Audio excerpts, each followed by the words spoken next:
So yeah, Drew Gooden, we watched one video before about it, how AI is making YouTube worse.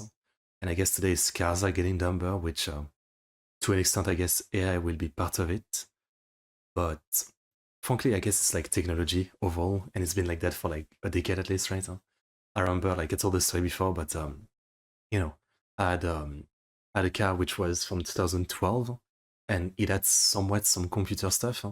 And one time I needed to change the tires. No, not the tires, the the brakes. Like under the wheel, like these brakes, especially for like my front wheel because I used them too much. Um, they were like very dead. And my boss at work was like, a mechanic to an extent. And he was like, if you buy them online, I'll change them for you, so you don't have to go to like a garage and everything, and you can save up some money. So I was like, sounds pretty awesome. So I bought them online. And then he starts working on it and quickly realized that he can't do it because there was something where like you needed like some specific like computer system that garage have, um, to access something and to undo something. I don't remember the details. And so he just couldn't do it like that, basically. So in the end, I had to go to a garage, which ended up being a pain because they did not want to take the brakes that I already bought. They want to like order it themselves.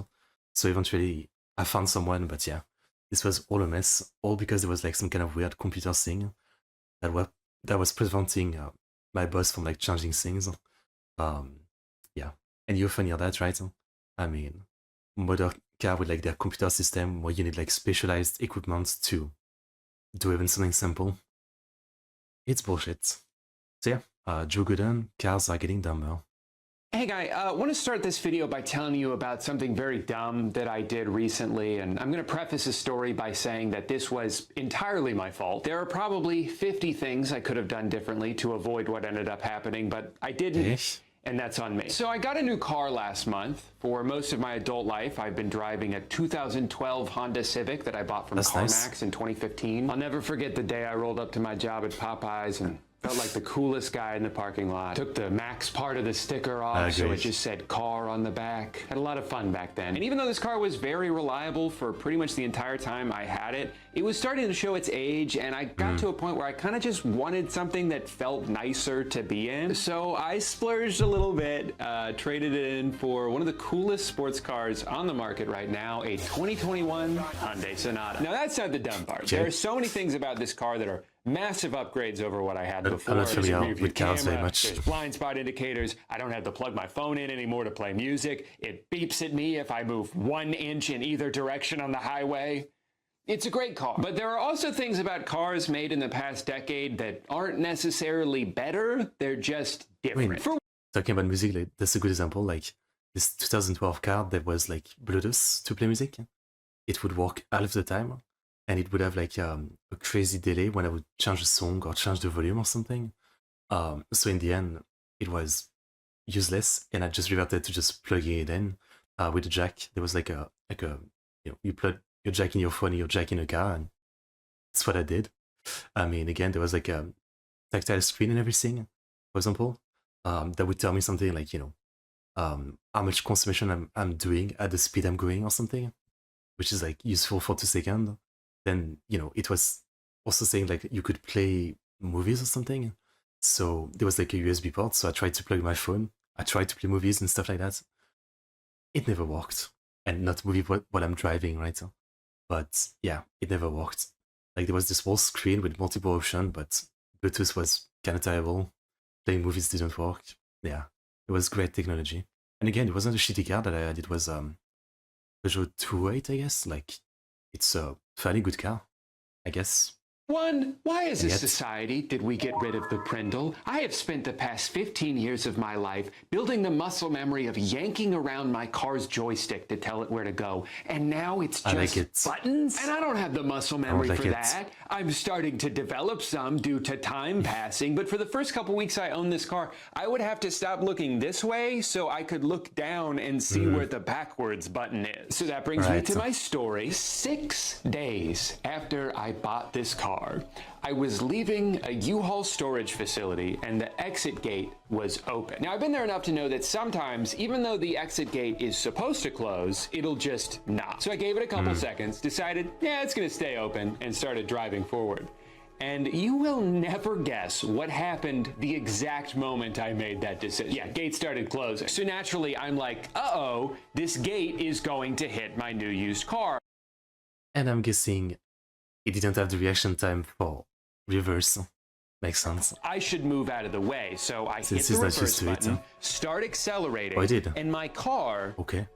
moves forward. Now, if you've ever been operating a motor vehicle that starts moving in the opposite direction that you intended it to, you probably know about the panic that sets That's in. And I was fucked up. running out of time. I could feel the gate inching nearer and nearer. So in the heat of the moment, I very wisely decided to do the exact same thing that didn't work the first time. I hit the reverse button, hit the gas pedal, and once again, my car moves forward. At this point, the only thing I've managed to do is get more in the path of the gate. And before I could try my foolproof strategy a third time, it crashed into the side of my car and the alarm went off and it made a big old scratch that'll probably cost a couple $100 to get buffed out and Man, it's not that bad. I had some way worse scratch on my car, that's for sure. repainted. I don't know the exact amount yet because I'm too embarrassed to tell anyone what happened. Anyway. It is expensive though. Like one time I scratched the side of my car and when I went to the guy, like it wasn't that big of a scratch, right? But it was like 800 euro or something. For basically like it was a small area like this, and to repaint it or whatever, he wanted like 800 euro. I've had about a month now to process this, and I'm of two minds. On one hand, it is kind of hilarious that I waited 9 years to buy a new car and I couldn't even get through one full week without fucking it up. I would love to see the security footage of me stopping in front of a closing gate, quickly accelerating, stopping, accelerating again, stopping again, before getting out and yelling, God damn it. It probably looked really fun. But then on the other hand, I am kind of like, well, what the fuck happened? Because like, Right, I would be more than a little worried about my car now. Like, I would never trust my car to do things right anymore, you know, if this happened. Obviously, I'm sure, like, the difference between a car like his and, like, the manual setting is, like, the manual transmission or whatever, like, it rolls faster or something compared to, like, just buttons. But clearly, if this can happen with buttons, that, like, you press reverse and it goes forward, that's terrifying. It was real. For an Figma.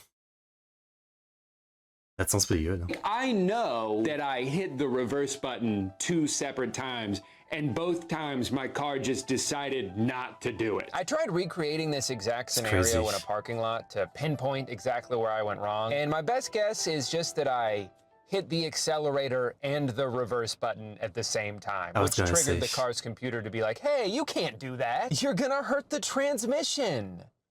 Let's hurt the side of the car instead. And like, it's a good thing that there's a mechanism in place to prevent the car from changing gears when you're moving too quickly. If I hit the reverse button while driving 70 miles per hour down the highway, I actually would want my car to ignore that. I'm pretty sure there was a similar mechanism. Yeah, that's right.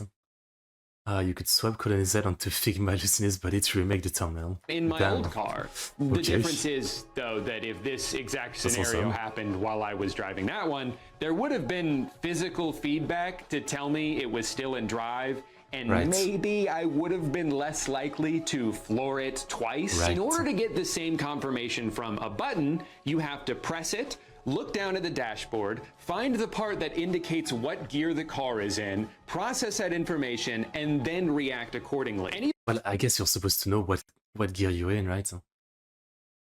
But again, it's much easier with the manual since, like, all you need to do is put your hand on it without even looking.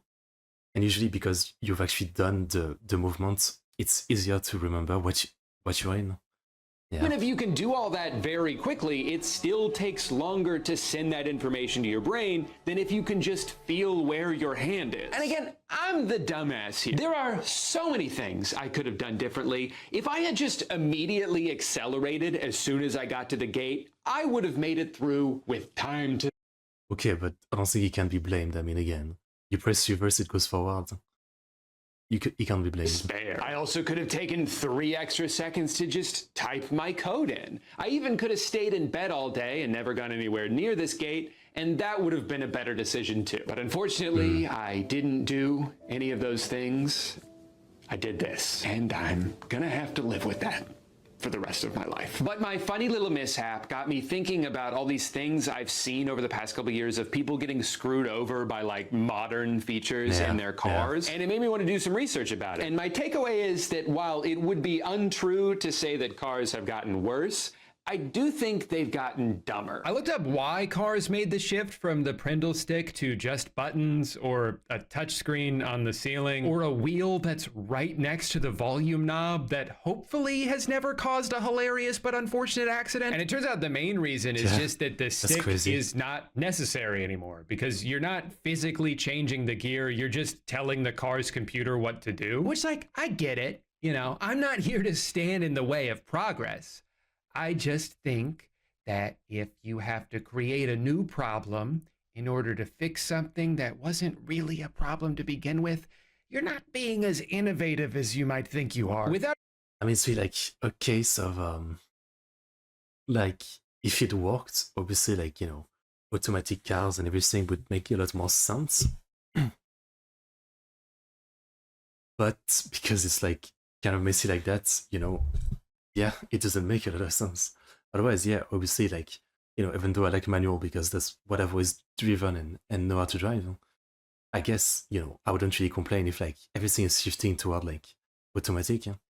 If only it worked. If only it worked. Which I guess for the most part it works, you know, but it's still not perfect, that's for sure. We do what we must because we can. Without a doubt, my biggest personal gripe with how cars are made now is touchscreen dashboards. Almost 80% of new cars in 2022 had some kind of touchscreen display built into it. It's just the norm now. And on the surface, it seems like an improvement. I mean, obviously this is more advanced technology than this. Gross. I bet this one doesn't even have 12 different menus I can flip through to try to figure out how to get my turn signals on. It just doesn't make much sense to me when there's already such a massive increase in distracted driving and accidents and deaths that happen because of it, that they're adding this thing into cars that you literally have to look at to be able to use. There's a Swedish magazine that ran this. Okay, but I guess most of it, technically you're supposed to use like when you're stopped, right? Like, technically. So I'm sure a lot of people do it while moving around, yeah. But most of it is meant for like when you're stopped, I guess. Test a couple years ago where they had people drive 12 different cars down the highway and timed how long it took for them to complete the same series of tasks in each of them. And the winner by far was a 2005 Volvo. Now, this doesn't mean that 2005 Volvo is the best car. It just means that for basic tasks like changing a radio station or turning the AC on, physical buttons that you can memorize the location of are the quickest and safest way to do those things. You don't have to look away from the road to be able to find where the button is. I think ideally modern cars are built with the right combination of actual buttons for basic tasks and the touchscreen for more advanced features. That is basically what I had like with the 2012 car. I mean, again, the 2012 like screen was, you know, tactile and everything, but there wasn't much you could do. As I said, Bluetooth barely worked. I couldn't play anything on it. Like the only thing that it would do is like it would again tell me like how much gas I'm consuming depending on the speed that I'm at. That was about it. And also the other thing it would do is that like in summer when my car was too hot, it would just say the car is too hot, the screen will shut down. That's the only thing it was useful for. Yeah. Also, yeah, that's right. It was the same for the music. That's another argument that was bullshit. Like, because I had to play the music through the, like this tactile screen system, when it would get too hot and it would say that, it would also stop the music. So I would have to wait for it to like work again. Even though again, it's stupid, right? Like the actual sound system should work separately from the screen. And yet, no, they made it in a way that like, if it was too hot in the screen, it would tell me I need to shut off. I couldn't play my music anymore. Even though it was plugged in jack. Not even like to the actual computer screen. It's so stupid. Most of which you don't really need to use while driving anyway. And it does seem like some of the companies that maybe over-embraced this technology a few years ago have started to peel back and find a happy medium. But what absolutely drives me crazy is cars that have consolidated the entire dashboard into one giant iPad. Windshield wipers? We put it on the touchscreen. Want to turn the air down a little bit? We put it on the touchscreen. I think the irony of these kinds of interfaces is that they give the illusion of luxury. This certainly seems like the more innovative option. I mean, it seems obvious that this is all stupid, like, you know, windshield wipers on the fucking screen. Like, the whole point of having, like, the controls behind the wheel was that you don't have to take your hands behind the wheel. Literally, like, you know, you're holding the wheel while you, like, activate some stuff behind the wheel. Like, the whole point was to make it that you're still looking straight. It's, like, it seems so stupid to put a setting like windshield wiper on the fucking tablet. Until you realize that the main reason they're so prevalent in cars now is because it is the cheapest way to build one. It actually costs a lot of money to engineer all of these buttons and switches and to have the wiring. Doing all of that in software is a lot cheaper. It is more expensive to produce actual knobs and buttons than it is to just throw every function onto one screen, make it compatible with Apple CarPlay, and call it a day. And then when something goes wrong, it's just a software problem. We'll figure it out. Or maybe we have to replace the entire thing and it's going to be $4,000. Who's to say? And I didn't even mention the fact that if the screen does end up malfunctioning in a car that's entirely reliant on it, it's not just a minor inconvenience. It means you can't drive the car until it gets fixed. Yeah, that's insane. I mean, at first, you know, I wouldn't buy a car like that. And I think people would do, like, they have a lot of faith in technology, right? It must be like last time we watched YouTube's Darkest Videos or something by Nick Croney. And there was that one guy, like, there was a YouTuber testing Tesla back, like Tesla auto driving back in 2015 or 16 when he started. And he had like Harry Potter movie on it, wasn't paying attention. And the car basically didn't detect a truck and he crashed and died. I mean, I'm sure eventually, like, you know, in decades, it might be totally normal to just not even think about it and fully trust the car to just not kill you. But we're still like at the beginning of a lot of like technology being added to cars, right? So we see a lot of it is like far from perfect. So why would you trust it that much? Some of the extra hoops I've seen people have to jump through in order to accomplish basic tasks now are mind-boggling. You know how sometimes you have the AC on, but it ends up blasting right into your hand, so you have to reach over and change the direction of the vent? Well, that's fucking dumb, okay? That's how a caveman would do it. It makes way more sense to go on over to the car tablet, find the AC control button, select the air vent you want to change, and then drag it where you want it to go, all while barreling through a school zone. While watching a bunch of videos of car dashboards, I happened upon this 1989 Toyota, and there's something so beautiful about it. Look at that subtle burgundy interior, the tasteful thickness of those buttons. Oh my God, it even has a seatbelt. But I'm aware that I'm over-romanticizing the past a little bit, because if I truly wanted a car that looked like this, also like the I could have just bought one. Like, I do want modern features. I do want a car that's able to do the things that my phone can do. But if these things are implemented in a way that forces you to look away from the road in order to be able to use them, I think we should reconsider how we got here. At this rate, it's only a matter of time until cars start shoving ads. I mean, frankly, I'm surprised that it's even legal, right, for car manufacturer to make it like that. I mean, you know, there's literally no way that you're gonna, like, for the most part, with so many different settings, you're gonna commit it to muscle memory, like you would with just a manual thing, right? Like here, you have to tap 2 different menus and everything, so I'm surprised, like, it's even legal, right? I feel like there should be laws just forcing car manufacturer to still have, like, you know, the basic stuff be manual or whatever you want to call it, right? Nothing that you, like, I guess the best way to put it is that there should be nothing on the tactile screen that you need to do while driving. So like windshield wiper, turn signal, whatever it is, like everything that you need to do while driving should be manual.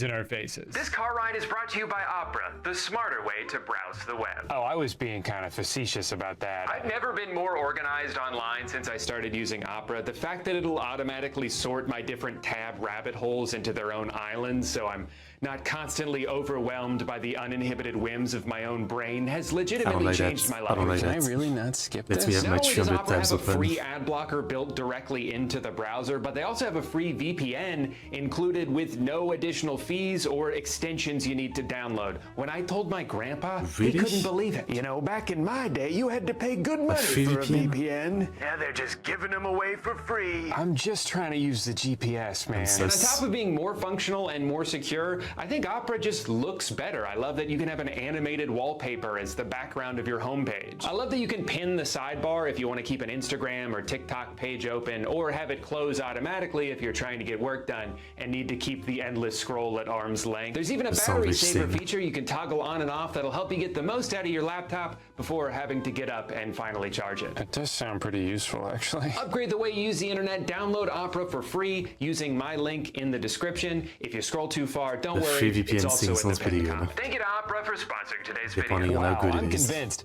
I'm going to download Opera on my computer and smartphone today. Now, where am I? Oh, great. Hi, honey. Yep, I drove into the ocean again. Cars have been around for about 100 years now, and it kind of seems like maybe we figured out the best way to make them and ran out of ways to meaningfully innovate. But that doesn't really work when you're trying to get people to buy a new one every single year, so you have to find something you can add to make it seem like there's been a big improvement. Things like door handles that retract into the car, which I guess is cool. I don't know if I've ever thought of the handle sticking out 3/4 of an inch as being an issue, but I'll admit it adds some sleekness to the car, and it's not like it's making things worse, right? What's that? If it gets too cold outside, the handles don't work anymore? Yeah, no, I could see how that might not be great. Tesla fixed this problem with the software update last October. You can just press this to pop the door open when the door handles are frozen. Great news, everyone. We've updated the app. I guess I'm stuck in my old way. I mean, again, like I've always been used to having 200-300 tabs open, and I've already like organized them from left to right in an order of like how often I use them, I guess. So yeah, I don't know. I tried like some of the feature like tab groups before. You know, on Edge when I was streaming with Edge, like I would do it, so I would have less videos, but you know, Edge was terrible in other ways. So I guess since I don't use Edge anymore, well, here we are. I don't have tab groups anymore. And I know there's like tab groups like add-on for like Firefox, but they're just not as good as the one Edge had. That was like the one thing that was good about Edge. Hello, what's up? You can now get into your car during the winter. So consider that problem solved. But didn't you create the problem in the first place? We're actually not taking any questions at this time. My favorite thing about these door handles is no matter how many times I get an Uber driver that's in a Tesla, I don't know how to get inside. I'm sure it's very simple, but clearly I'm struggling enough as it is. One thing I haven't seen as many people talk about, but has driven me crazy for the past few years is headlights are getting brighter, right? Like that's not just me. I cannot tell you how many times I've been driving down a 2-lane road at night and a car passes me with headlights so unbelievably bright, I cannot see anything for like 10 seconds. Hopefully I'm still in my lane. I guess I'll... Yeah, but I feel like that's what's been a thing, right? Like, I mean, you know, there's a lot of people who drive at night and they don't actually care about changing between, you know, like, I don't know the actual term, but like full light and mid light, right? Like, there's some people who literally drive with full light all the time when you're supposed to like turn, like in the countryside I live too, you know, for long stretches there's no one, so you're just full light. But if you see someone, you just go mid light, so you're not like flashbanging them. But a lot of people don't care, I guess. Find out soon. Now, this is one of those things that's a double-edged sword, right? Because in theory, brighter headlights should make driving safer because visibility is improved. But I feel like it has to negate a little bit of the safety when those headlights don't just hit the road and instead shine directly into the eyes of oncoming drivers. I looked it up, and the two things that are causing this are, one, manufacturers using LEDs now instead of the softer and yellower halogen bulbs from the last couple decades. LEDs tend to be brighter and more compact, so they hit even harder when you're staring down the barrel of one. Oh, this one for sure. But the other reason for this is a byproduct of something that I think is in itself a problem, which is that cars are so much bigger now than they've ever been. So if you're driving a sedan in the opposite lane of a brand new Suburban, those lights are gonna have to go through your eyeballs in order to hit the road. There's something a little paradoxical about the safety of cars now, where they are much safer than they've ever been, while also posing more of a threat than they ever have. A brand new truck may have great safety ratings because it's twice as big as every other car around it, but now every other car around it has to worry about getting demolished by a truck that's twice as big as them. Pedestrian deaths in America have skyrocketed over the past decade, and I don't think it's a coincidence that that's happening. I did see a video once about this, like, because in America there's really like a lot more like just massive trucks and stuff like that, and a lot of them are like literally, you know, so high that like you might not even see a pedestrian because you're like super high in your seat. I did see a video about that once, and so that's why the pedestrian deaths have increased or something, which is fair enough. While cars continue to get taller and heavier for mostly no reason other than because they can, because there's no regulations stopping them from doing it. And if a truck being way bigger than it needs to be is what convinces someone to sign up for a $1,200 a month car payment, why would those car companies have any incentive to stop? It's created this cycle where I think a lot of people feel like the only way forward is to fight fire with fire. Everyone else has a giant car. Well, I guess I need to get one for myself. I remember seeing this post a few months ago where this guy talked about how lucky he was to have been driving in such a gargantuan SUV. Do not put your family in a small car. Yesterday, my wife was driving my son to school, and an oncoming delivery truck crossed the center lane and hit her head on. The driver had a seizure, was going 40 miles an hour. Officer told me if she were driving a smaller car, it would have been fatal. I mean, as you said, fight fire with fire, right? I guess, like, it sounds stupid, but yeah, I guess that makes sense. Yeah, I guess if everybody has a big car, it's fine, but there'll always be people with smaller car. I mean, like where I live, there's a lot of, like, old ladies who have, like, you know, when you think of a small car, you probably don't think of that, but like the smallest type of cars, you know, the one where like there's only like one seat and it's literally like this almost like square box of a car. Like I can't even imagine like if this thing get it, like even like slowly, you would get really hurt inside. It's pretty crazy. When he got in an accident, because he and his family were able to walk away unharmed. And obviously, that's great that they're okay. This could have ended very tragically, and I'm happy that it didn't. But for someone to see this and their takeaway to be, see, this is why everyone should buy the biggest SUV they can, because it's the only way to keep your family safe. You're not taking into account the fact that in a lot of cases, these giant trucks and SUVs are the danger. Right, like this little car that is showing, imagine you cut the front end, and the size of the car is actually just the back seat. That's more or less what I often see in my little town. That's like there's a couple of people with this kind of like insanely like tiny cars, where like again there's the seat for the driver, and I don't even know if you could fit groceries in it because money. But implementation of regulation, pickup truck aren't held to the same environment standard than a sedan. A lot more profitable per unit. Fair enough. Since the introduction of SUVs, there has been a massive increase in what are called front overs, a person, usually a child, getting run over by an SUV by a driver who can't even see them. Over a 10-year period, over 500 American children were killed by being run over by SUVs. I mean, shit, why stop here? I think every American citizen should drive around in a military-grade tank. Yeah, we might run over a few more kids, but as long as they're not my kids, who gives a shit? Now, of course, at least you're going slower with a tank. I cannot make a video about cars that are bigger than they need to be, and dumber than they need to be, and more dangerous than they need to be, without talking about the one that lies squarely in the cross-section of that Venn diagram, the Tesla Cybertruck. Welcome to the Cybertruck unveil. I have never seen one in real life. I don't think I will. I think recently, like in some Tesla convention in France, they kind of burn it down. Yeah, kids were in the way. People will defend this. Yeah. That's crazy. Really hard. Of course, it will come with autopilot standard. You know, I check out like the most popular posts on Reddit every day, and there's like a subreddit dedicated to shitting on Cybertruck. And every day, like, you know, one of their posts goes viral about some Cybertruck being so bad it cannot do this or do that or do this. It's every single day. Could you try to break this glass, please?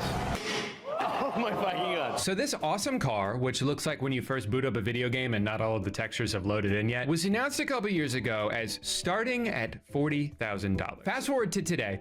Anyone who is driving one of these right now, the bare minimum that I've seen any of them spend 100 grand. One of the biggest reasons for this absolutely bonkers. But at this point, especially today with like Elon's reputation, right? Like a couple years ago, maybe it was different, but now literally the point of getting a Cybertruck is to like show your allegiance to the world, like Trump and Elon circle of things, right? Because people kind of know that like Cybertruck have been kind of shit. So buying one now is like less investing into the future or something, and just more being like showing your allegiance because everybody kind of knows that Cybertruck have been terrible, right?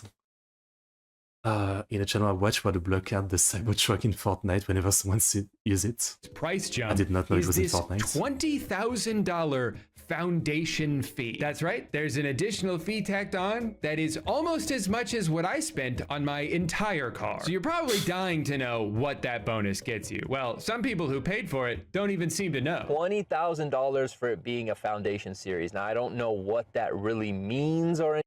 I mean, doesn't it literally mean that you're just investing into the system? So like, I mean, what do you mean? You paid, but you don't know what it means? Good job, dude. Anything, but yeah, I paid it because I wanted the truck. So at first I thought it was just that it says the word foundation on it, which... That's the stupidest thing I've ever heard in my life. I mean, imagine you're like at your online checkout on Amazon, and it says like, you know, $100 like Amazon fee, and you're like, whatever, I guess. I don't know what it is, but sure, I'll pay. The biggest follow-up in history. Launch rockets and sell cars, that's it. I mean, yeah, it used to be popular. There used to be a thing. Would be really funny. But apparently most of what that fee is meant to be attributed to is the self-driving feature that you would otherwise have to pay a separate monthly fee to access. Of course, it will come with autopilot standard. Now, one tiny little thing to note about this feature is that it is not available yet, and no one can even hazard a guess as to when it will be. So as it currently stands, the only thing this $20,000 fee gives you is priority access to a car that's littered with problems. You'd think it would be like the opposite, right? Because a lot of the customer right now would be kind of like the early tester of new technology. They would actually get it cheaper or something. Because, you know, they're paying the price by having a lot of problems, and then later the price of the car would be higher when it's actually working and finished, but no. It feels like this is backward, right? Oh shit. Oh, we already broke it. Alright, so my Cybertruck is completely broken. My foot is on the floor and it's not moving. This gear selector at the top, it just dropped down. Something's going on with the windshield. What? I got all these warnings I never seen before. I'm trying to open up the trunk.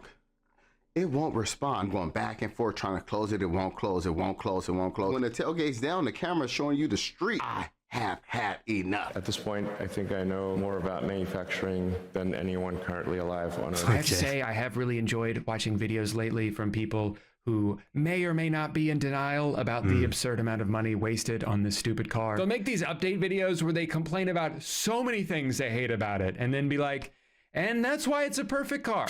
And I have no regrets. This car is definitely worth the hype. This thing right here is a fingerprint magnet. I just got my car washed yesterday and there's still water spots. I noticed that my roof was starting to come off. Their navigation system sucks. It's rusting on the inside. It was like this when I picked it up. I definitely think it's worth $100,000. So included with the Foundation series, you go.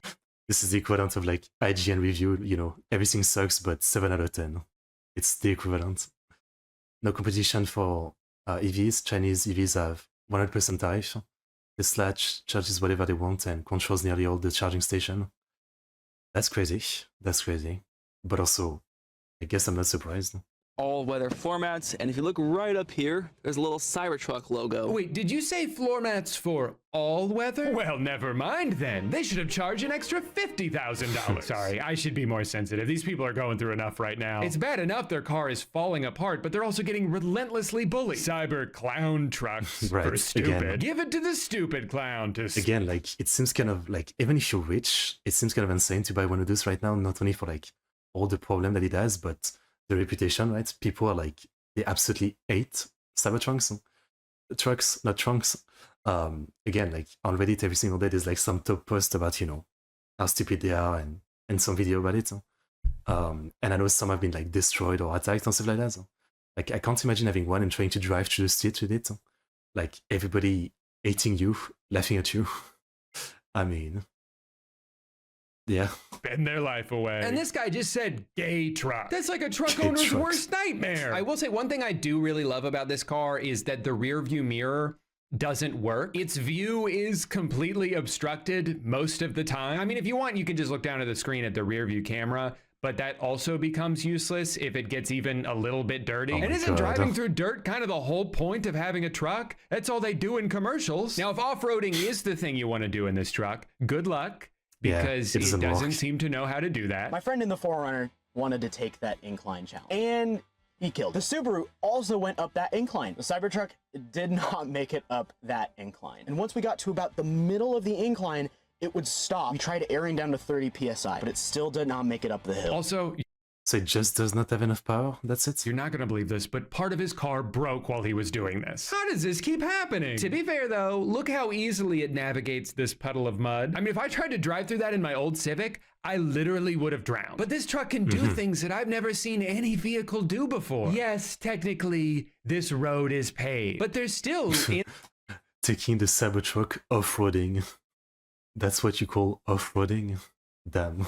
In the woods, that's got to count for something. This truly is the all-in-one vehicle. You can drive out in the middle of nowhere and sleep there if you want. It even comes with its own tent that you can attach to the back of the truck for an additional $3,000. Now, considering you can get a pretty big tent for like $100, you'd probably assume that this thing is decked out with premium features. No, it's just a tent. A 1-inch thin mattress, a couple of straps, a zipper that barely works. But since it's an official Tesla product, you know you're getting that signature high-quality engineering. Oh, that didn't sound good. It's broken. It even comes with a bicycle pump, so you can spend 10 minutes manually blowing it up. For $3,000, you should be able to hit a button and watch this thing assemble itself. It is crazy to me how much they're able to overcharge for the most basic shit. Cosmetically, this stainless steel, absolutely gorgeous. It does pick up the occasional fingerprint if you touch it at all, but as long as you don't get in the car or anywhere near the car, you've got nothing to worry about. And if it does get a little spotty, not a problem, just take it through a car wash. But if you do that, make sure you put it on car wash mode first, otherwise it'll break the truck and void your warranty. The Cybertruck does not What does it work change? anymore. Car wash Listen to the mode. noise this thing makes. That was a weird popping sound. So what did I do different? Today I went to the beach, took it through the car wash, make sure all the sand's off. Then I pulled it in the garage and nothing. This thing is practically invincible. You can hit it with a hammer. You can hit it with a shopping cart. But if it gets any bugs on it, you need to clean that off immediately or you will ruin it forever. The Cybertruck is also famously bulletproof for some reason, although I'm not really sure why they've made that one of the primary selling points. When you shoot a normal truck, the bullets go in one side, straight through, and out the other side. I mean, it's weirdly, it actually kind of makes sense, no? I don't know. Also, maybe, no, actually, the other idea I have is simply they knew it would be heated.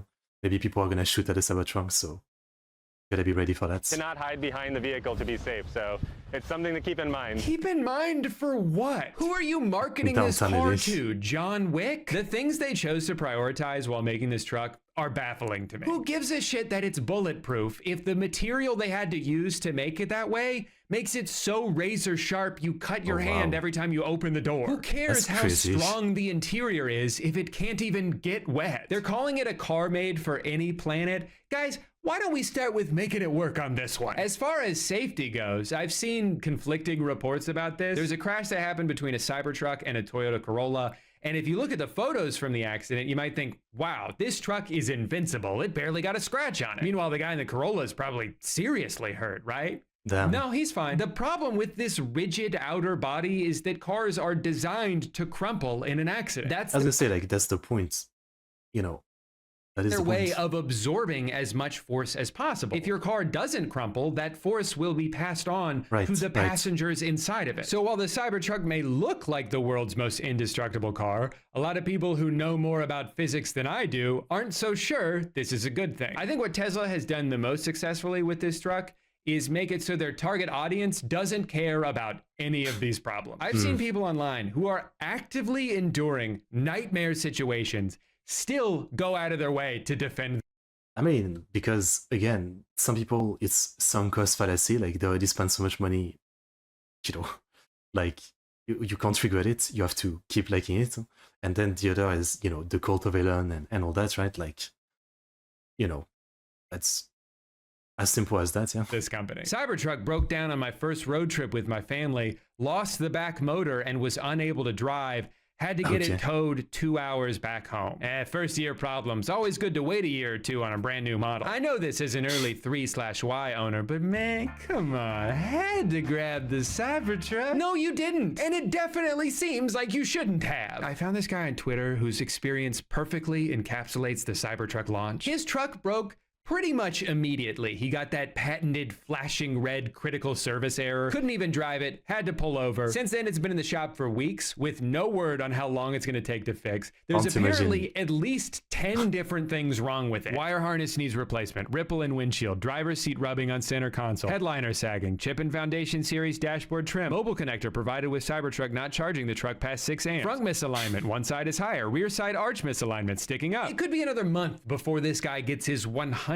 That's crazy again. Like the only like big complaint I had about my 2012 car was like again when it gets too hot, the screen sync turns off and I couldn't play music anymore because for some stupid reason they were tied. That's about it. Like that's the only like real annoying thing that they really was. Yeah.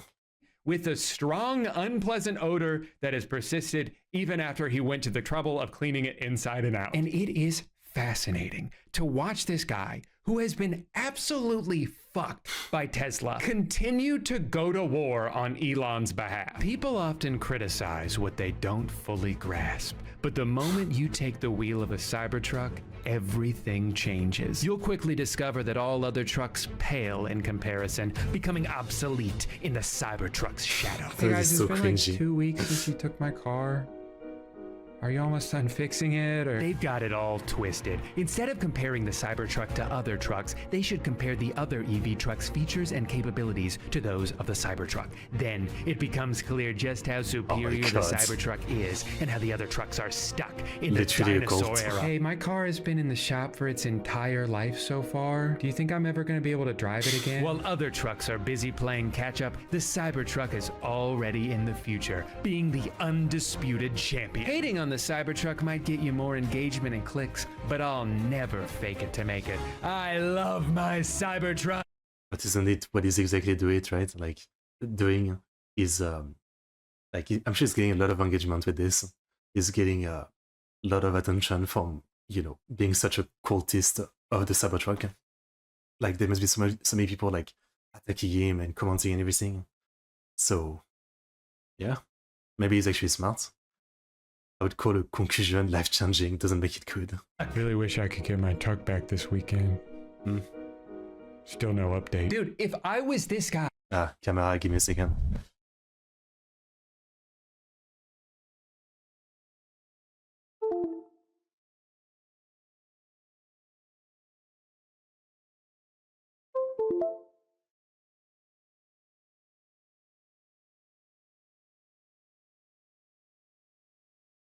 I mean, here's a good example, right? My bloody PC. I mean, I bought all the PCs, I built it myself, and yet I'm not going to say that like it's perfect.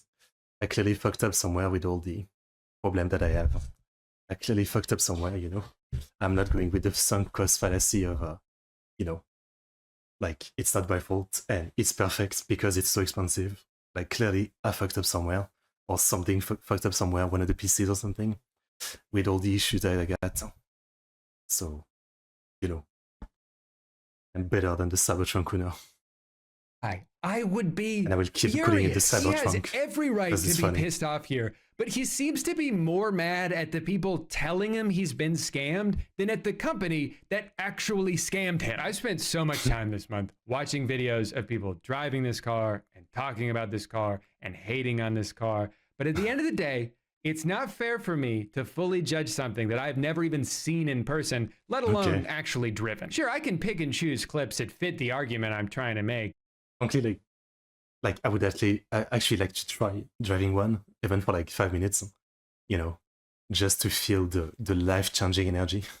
But can I really condemn something I've never even stepped foot inside? No. But then I found out there's an app you can use to rent other people's cars for a day, so I spent $700 to pretend I own a Cybertruck. love that sound.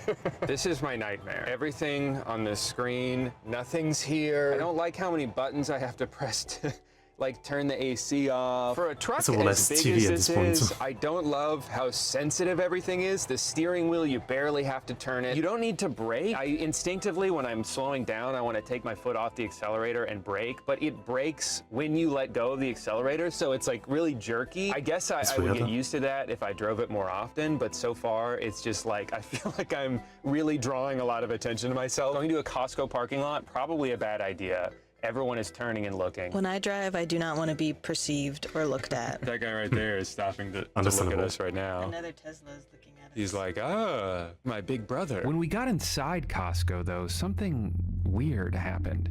People stopped looking at me. I had to get out of there as soon as possible. Look at all these normies. Only I'm in the Cybertruck.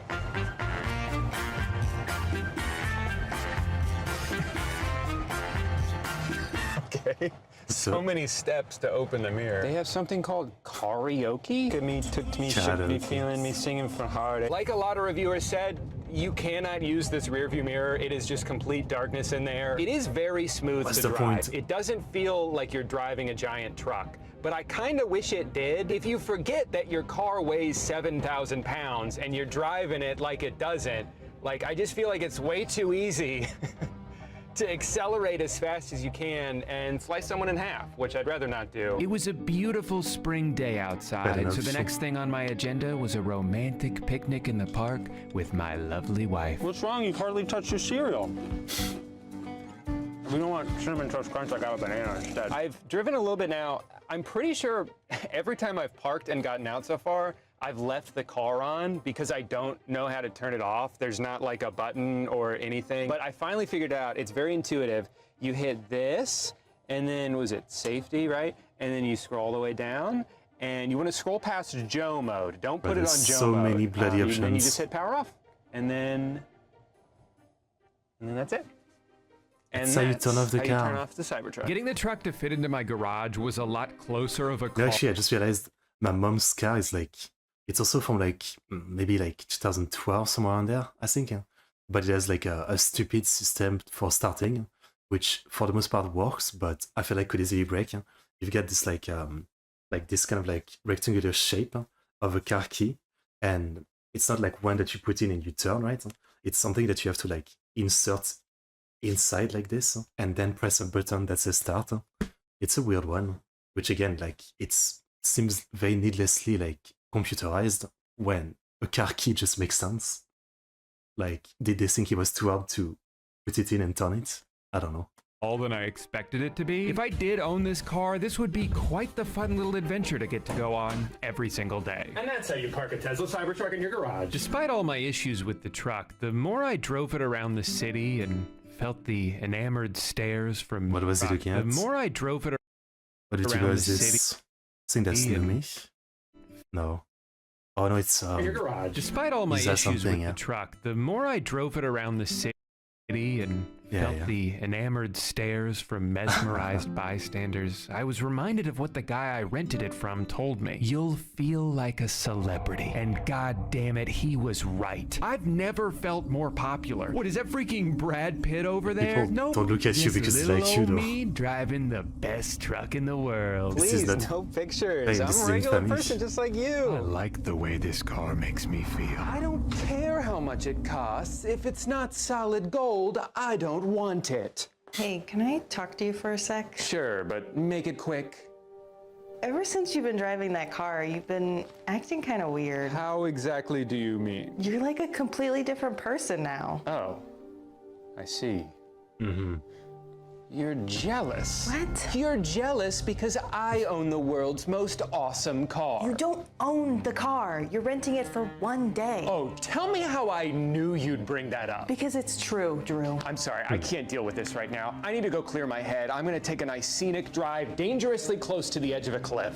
We interrupt this slow motion car montage with some breaking news. Somehow the Cybertruck just got even dumber. Tesla has officially recalled all 3,800 of the vehicles due to a problem with the accelerator pedal. Turns out the pedal has a cheap plastic cover over it that's been fastened on so poorly, it's sliding off, getting lodged under the piece in front of it, and causing drivers to go as fast as this stupid car. I remember, like, I had something happen once. I had the you know, what's the word for it? I forget, like, what's under your feet in the car, you know, like the plastic thing, you know. So I guess you don't dirty the floor, right?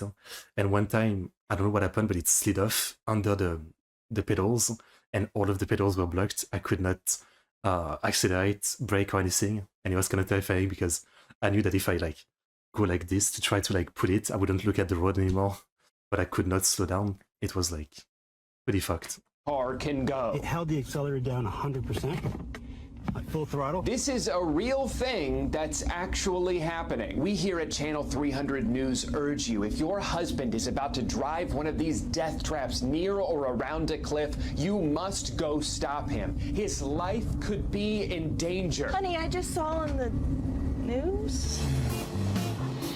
Who's a making it clear? Truck. That's right. You are. That's why what it is. That's why they like the car so much. I had to give the truck back They last really night. like the car.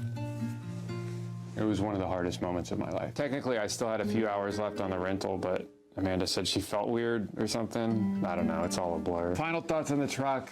I think it should cost $1 million, and I wish it had 2 accelerator pedals and no brakes so I could drive twice as fast and never have to stop. Please subscribe.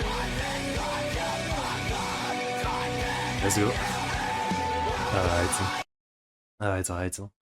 But frankly, like, you know, this is like a microcosm of like just the whole thing about like, you know, so much different technology thing have become worse and worse, right? And I guess it's simply because everything is becoming more complicated, right? Like back then, a lot of things were simple, and so there wasn't as much possibility of it fucking up. But now, like, you know, your phone, your car, your whatever technological fridge or whatever it is, there's like too much useless stuff that will basically lead to like problems. I mean, that's really what it is. I feel like it's, you know, one of the things where like company wants to, you know, keep selling you stuff, so they go from like a lot of the manual stuff that used to just work, right, for decades, and they go with like new technological version, but most of the time, yeah, like it's badly made and all that.